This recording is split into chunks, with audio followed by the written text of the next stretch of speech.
The sun was hot that Tuesday morning, so hot that the marble gravestones at Riverside Cemetery felt warm to touch. Kesha Washington knelt in the grass, her black dress spreading around her like dark water. Her 3 sons knelt beside her. Tyler touched the cold stone with his small fingers. Mason held a single white rose. Dylan, the quietest of the 3, just stared at the name carved into marble. Richard Whitmore, 1955 to 2025. Mom, Tyler whispered, why didn't we come to the funeral? Kesha's throat felt tight. Because, baby, some people didn't want us here. But he was our. I know, Kesha said softly, squeezing his hand. I know what he was. The boys were 8 years old. They had Richard's eyes, sharp and gray like winter sky. They had his smile, too, the one that crinkled at the corners. Kesha saw it every single day. She reached into her purse and pulled out 3 letters. Each one had a boy's name written in handwriting that shook a little, like the hand that wrote was very tired or very sick. Your father wrote these for you, she said. Before he? What are you doing at my father's grave? The voice cracked through the quiet cemetery like thunder. Kesha's head snapped up. A man strode toward them across the perfect grass. He was young, maybe 28, with a suit that probably cost more than Kesha's car. His face was twisted with anger. Brandon Whitmore. Kesha had seen his picture in the newspapers. Young heir takes control of Whitmore Industries, the headline said.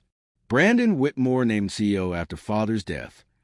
This is private property, Brandon snarled, stopping just feet away. You're trespassing. Kesha stood slowly. She was tall, and she looked Brandon straight in the eye. We came to say goodbye. Goodbye? Brandon laughed, but it wasn't a happy sound. You have no right to be here. My father wouldn't have wanted. Your father? Kesha's voice was quiet, but hard as stone. Or the man who adopted you when you were 5? Brandon's face went white, then red. How dare you? Richard Whitmore had 3 sons, Kesha continued. She put her hands on Dylan's shoulders, then Mason's, then Tyler's. You're looking at them. The cemetery went very, very quiet.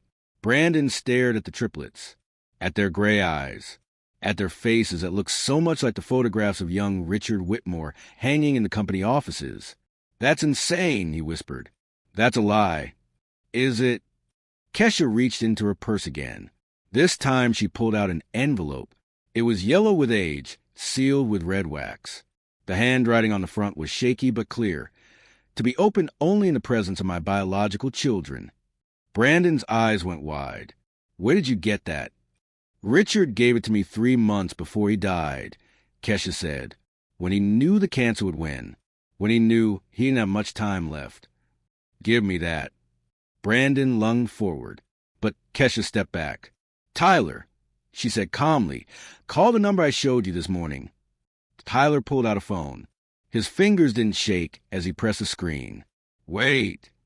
Brandon froze. What are you doing? Calling witnesses, Kesha said. A lawyer, a notary, and a detective who's very interested in what happened to Richard Whitmore's real will. Brandon's face changed. The anger melted into something else, something that looked like fear. You worked for my father, he said slowly. You were his personal assistant for what, 5 years? 6, Kesha corrected.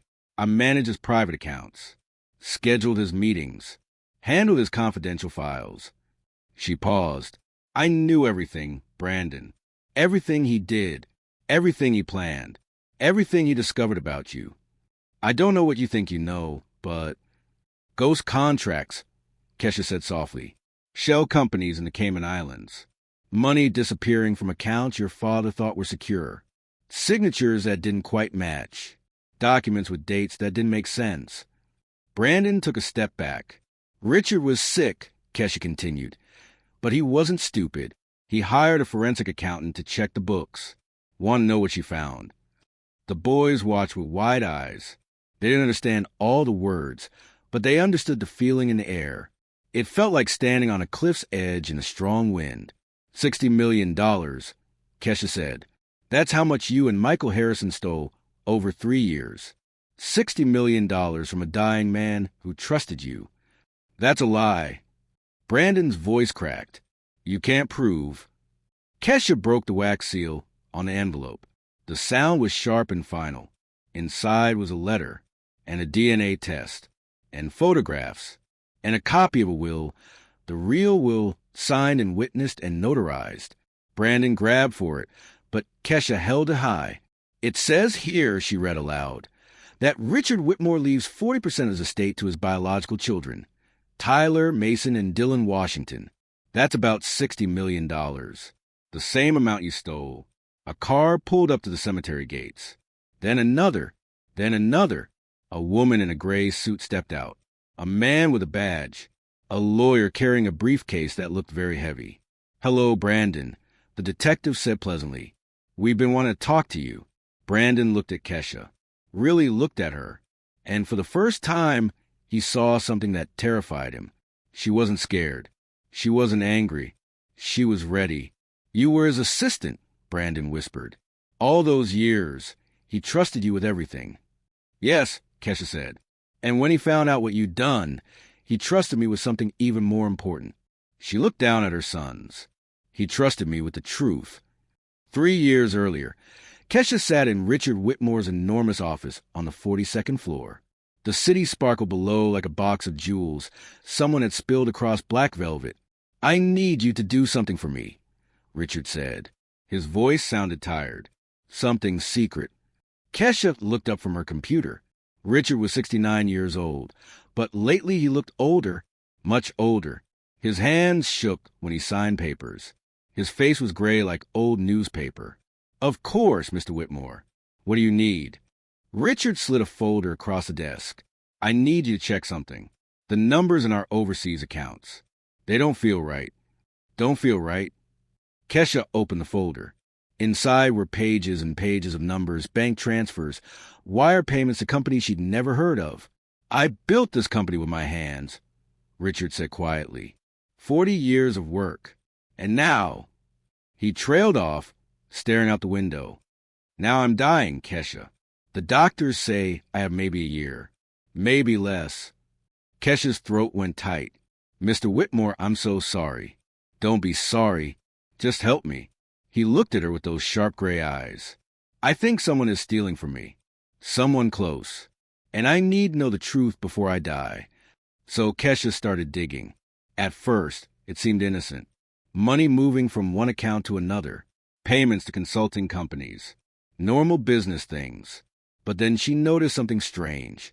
A company called Riverside Consulting received $50,000 every month.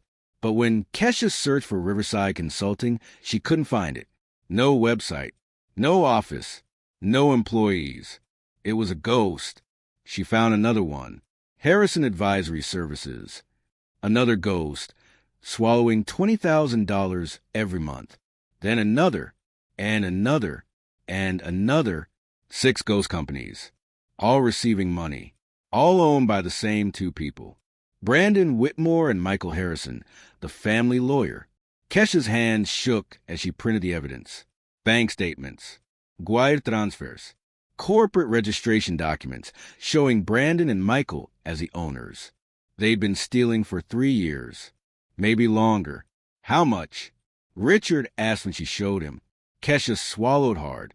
So far, $60 million. Richard didn't yell, didn't cry. He just sat very still like a statue. Then he said something that changed everything. My son is not my son. Kesha blinked. Sir, I adopted Brandon when he was 5. His parents died in a car crash. Old friend of mine. I never had children of my own. I thought... Richard's voice cracked. I thought I was giving him a good life, a future, and he repays me by stealing everything I built. We can go to the police, Kesha said. We have proof. They'll arrest him. But Richard shook his head. No, not yet. I need you to keep digging. Find everything. Every dollar. Every lie. Every forged signature. He leaned forward. And I need you to do something else. Something more important. That's when he told her about the triplets. I was lonely, Richard admitted. After my wife died, I was so lonely. You were kind to me, Kesha. Smart. Beautiful. We spent so much time together, working late, traveling for business meetings. He looked down at his hands. I never meant to fall in love with you, and I never meant to get me pregnant, Kesha finished softly. I wanted to marry you, Richard said. But you said no. You said you didn't want my money or my name. You just wanted to raise our sons in peace. It was true. Kesha had loved Richard, but she'd also been afraid. Afraid of his world. The lawyers, the business rivals, the fake smiles and sharp knives hidden in expensive suits. So she left Whitmore Industries, took her savings, raised Tyler, Mason, and Dylan in a small apartment across town, working 3 jobs to keep them fed and clothed. Richard sent money secretly, anonymously, enough to help but not enough to make her feel owned. And now he was dying. I want to leave them something, Richard said.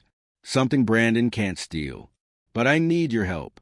For 6 months, Kesha became a detective. She found emails between Brandon and Michael discussing how to redirect funds. She found forged documents with Richard's signature, but the signature was wrong. Too smooth, too perfect. Richard's real signature shook because his hand shook. She found recordings. Richard had started recording his meetings with Brandon, and in one, she heard Michael say, "Don't worry. Once he's dead, we'll destroy the real will. No one will ever know. The real will, the one that left 40% of everything to Tyler, Mason, and Dylan." Kesha copied everything. Emails, bank records, audio files, video footage from security cameras showing Brandon entering Richard's office late at night, rifling through files. She built a case so strong that even the best lawyers in the world couldn't break it. And then Richard called her to his hospital bed. He looked so small under the white sheets, so weak, but his eyes were still sharp. "Promise me something," he whispered. "Anything. Don't let them get away with it. Not the stealing, not the lies, not any of it." He pressed an envelope into her hands. "This is for the boys. My real will. My DNA test proving they're mine. Letters I wrote to each of them." Kesha's eyes filled with tears. "I promise." And Kesha, Richard squeezed her hand with the little strength he had left. "Be careful. Brandon is dangerous when he's cornered. He'll do anything to keep that money." Richard died 2 weeks later. The funeral was huge. Hundreds of people in black suits and dark dresses, all pretending to be sad. Brandon stood at the front, crying fake tears, giving a speech about what a wonderful father Richard had been. Kesha watched him back, her sons beside her, and she felt anger burn in her chest like hot coals. Brandon announced that Richard had left everything to him. The company, the houses, the money, all of it. "My father trusted me," Brandon said, his voice breaking, "and I will honor his legacy." Lies, all lies. Michael Harrison stood beside Brandon, nodding solemnly. The lawyer who helped steal $60 million. The lawyer who forged documents and destroyed evidence. But they didn't know about Kesha's evidence. The copies she'd hidden. The files she'd sent to a trusted friend. A detective named Jennifer Mills who specialized in white-collar crime. They didn't know that Kesha had spent 3 years preparing for this moment. And now, standing in the cemetery with her sons, with Brandon's face white with fear, with Detective Mills approaching with handcuffs ready, now the truth was finally coming out. "You should have been honest," Kesha said quietly to Brandon. "Richard would have left you something. Maybe not everything, but something. You were his son, even if not by blood." Brandon's lip curled. "I deserved everything. I spent 23 years pretending to love that old man. 23 years playing the perfect son. And you think I'd let 3. He stopped himself. But everyone heard what he almost said. 3 what, Brandon? Kesha thought. 3 children who actually carry Richard's blood? Detective Mills stepped forward. "Brandon Whitmore, you're under arrest for embezzlement, fraud, forgery, and conspiracy." "This is insane." Brandon backed away. "You can't prove anything." "Actually," Detective Mills said with a small smile, "we can prove everything. Ms. Washington has been very thorough. 2 more police cars pulled up. Officers got out. They read Brandon his rights while he screamed about lawyers and lawsuits and how this was all a mistake. But Kesha just stood there, holding her sons close, watching justice finally arrive. The nightmare wasn't over yet. There would be trials, court battles, lawyers fighting lawyers. But for the first time in 3 years, Kesha felt something she hadn't felt in a long time. Hope. The courtroom was packed. Reporters filled the back rows, their cameras flashing like tiny lightning strikes. Business people in expensive suits whispered to each other. And in the front row, Kesha sat with Tyler, Mason, and Dylan on either side of her. The boys wore matching blue shirts. Their hair was combed neat. They sat up straight, just like Kesha had taught them. "Are you scared, Mom?" Dylan whispered. Kesha squeezed his hand. "No, baby, not anymore." Across the room, Brandon sat at the defense table.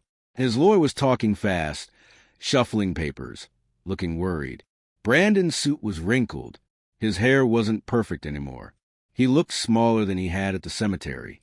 Next to him sat Michael Harrison, the lawyer who'd helped steal all that money. Michael's face was red and sweaty. The judge walked in. Everyone stood up. The state versus Brandon Whitmore and Michael Harrison. The judge announced, "Case number 2025-7834. Please be seated." For 3 weeks, Kesha watched as her evidence was presented to the jury. Detective Mills showed the bank statements. Money flowing from Whitmore Industries into ghost companies. $60 million, stolen piece by piece over 3 years. A handwriting expert showed the forged will. "This signature," she said, pointing at the document Brandon had presented, "is fake. It's too smooth, too perfect. Richard Whitmore had tremors in his hands from his illness. His real signature shakes. This one doesn't." An FBI agent talked about the shell companies in the Cayman Islands. "These companies don't exist," he explained. "They're just bank accounts. Money goes in, and then it disappears into other accounts owned by Mr. Whitmore and Mr. Harrison." Brandon's lawyer tried to fight back. "My client was managing his father's assets. This was normal business practice." But then Kesha's lawyer stood up. Her name was Grace Chun, and she was the toughest lawyer Kesha had ever met. "Let's play a recording," Grace said. The courtroom went quiet. Then a voice filled the room. Michael Harrison's voice. "Once the old man dies, we destroy the royal will. No one will ever know about those kids." Brandon's voice answered. "Well, if someone finds out, who's going to tell? His assistant quit 3 years ago. She doesn't know anything." In the courtroom, Brandon's face went white as snow. The jury leaned forward, listening hard. "What about the DNA test?" Brandon's recorded voice asked. "I already shredded it," Michael answered. "As far as the world knows, you're his only son. You get everything." The recording clicked off. Grace Chin looked at the jury. They thought Kesha didn't know. They thought she'd just disappeared. They didn't know she'd been working with Richard for months, collecting evidence, building a case, protecting her children's future. More evidence came out. Emails between Brandon and Michael discussing how to hide the money. Security footage showing Brandon sneaking into Richard's office at midnight, going through files, taking documents. And then came the biggest surprise. The state calls Jennifer Mills to the stand. Everyone turned. Detective Mills walked to the witness chair. But she didn't look like a detective today. She looked nervous, scared, even. "Ms. Mills," Gratian said gently, "can you tell the court how you first learned about this case?" Jennifer took a deep breath. "I worked at Whitmore Industries 7 years ago. In accounting, I noticed money disappearing. But when I reported it to Mr. Harrison, he told me I was mistaken. He fired me the next day." Her voice shook. "I became a detective because of that. Because I wanted to catch people who steal and lie and hurt others. And when Kesha Washington contacted you, I knew this was my chance to make it right," Jennifer said.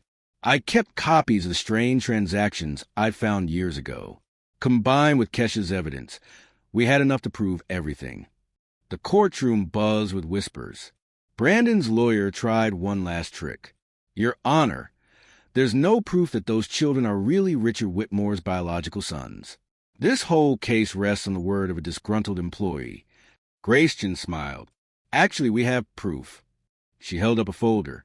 Inside this folder are DNA test results from 3 independent laboratories, all confirming that Tyler, Mason, and Dylan Washington share 50% of their DNA with Richard Whitmore. They are his biological children. And according to Richard's real will, the one he wrote, signed, and had properly witnessed by 4 people, including his doctor, those children inherit 40% of his estate.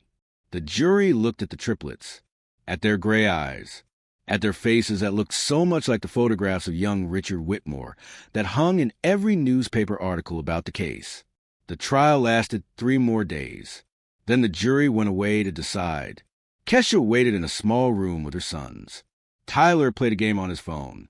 Mason drew pictures. Dylan just sat close to his mom, holding her hand. What happens if we lose? Tyler asked quietly. Kesha looked at her oldest son. Then we keep fighting. We never give up. That's what your father would have wanted. But they didn't lose. The jury came back after 6 hours. The 4 women stood up. On the count of embezzlement, we find the defendants guilty. On the count of fraud, guilty. On the count of forgery, guilty. On the count of conspiracy, guilty. Guilty. Guilty. Guilty. Guilty. Brandon's face crumpled. Michael Harrison started crying. The judge looked at them with cold eyes. Mr. Whitmore, Mr. Harrison, you stole from a dying man. You betrayed his trust. You tried to cheat 3 innocent children out of their inheritance. She paused. I sentence each of you to 15 years in federal prison. You'll also pay full restitution of $60 million, plus interest, plus damages. The courtroom exploded with noise. Reporters shouted questions. People stood up, talking all at once. But Kesha just pulled her sons close and closed her eyes. Tyler hugged her from one side, Mason from the other. Dylan buried his face in her shoulder. We did it, she whispered. We won. 6 months later, Kesha stood in front of a new office building. The sign above the door read, Washington and Associates, Justice for Families. Inside, 12 lawyers worked at desks. Phones rang, computers hummed, files stacked high on shelves. Detective Jennifer Mills walked in, carrying coffee. She worked there now as an investigator. She'd helped Kesha find 40 other people who'd been hurt by Brandon and Michael's schemes over the years. Factory workers whose pensions had been stolen, small business owners who'd been cheated, families who'd lost everything. We got another one, Jennifer said, smiling. Mrs. Chun from the dry cleaning business? We recovered her money. All of it. Kesha smiled. This was what Richard's money was for. Not fancy cars or big houses, but this, helping people, fighting for families who couldn't fight for themselves. Tyler ran past, carrying a stack of papers. Mom, Mr. Rodriguez is here for his appointment. Mason was in the back room, organizing files. Dylan sat at a small desk, doing homework. The boys came to the office after school every day. They saw their mother help people. They learned that money wasn't just for buying things. It was for making the world more fair, more just, more honest. How does it feel? Jennifer asked. Running your own practice? Kesha looked around at the busy office, at the families sitting in the waiting room, hope on their faces, at her sons, growing up strong and good and kind. It feels, she said softly, like Richard is finally at peace. And so am I. That night, Kesha and the boys visited the cemetery one more time. But this time, no one yelled at them. No one told them to leave. Because now everyone knew the truth. The boys each placed a flower on their father's grave. We won, Dad, Tyler said quietly. We got justice, Mason added. Dylan didn't say anything. He just touched the cold marble and smiled. Kesha knelt down beside them. Your father was a good man who made some mistakes. He trusted the wrong people. But in the end, he did the right thing. He protected you. He left you more than money. He left you the truth. The sun was setting, painting the sky orange and pink and gold. Come on, boys, Kesha said. Standing up, we have a lot of work to do tomorrow. They walked back to the car together. A family, strong, honest, unbreakable. Behind them, Richard Whitmore's gravestone caught the last light of day. And if you looked very closely, you might have seen something carved at the bottom, words Richard had requested before he died. The truth will set you free. And it had. It really had. If this story of courage, justice, and a mother's fierce love moved your heart, please like this video, share it with someone who needs to hear that truth always wins in the end, and subscribe to our channel for more inspiring stories of ordinary people doing extraordinary things. Remember, the strongest revenge isn't anger. It's building something beautiful from the ashes of betrayal. Justice doesn't always come quickly, but it always comes. See you in the next story.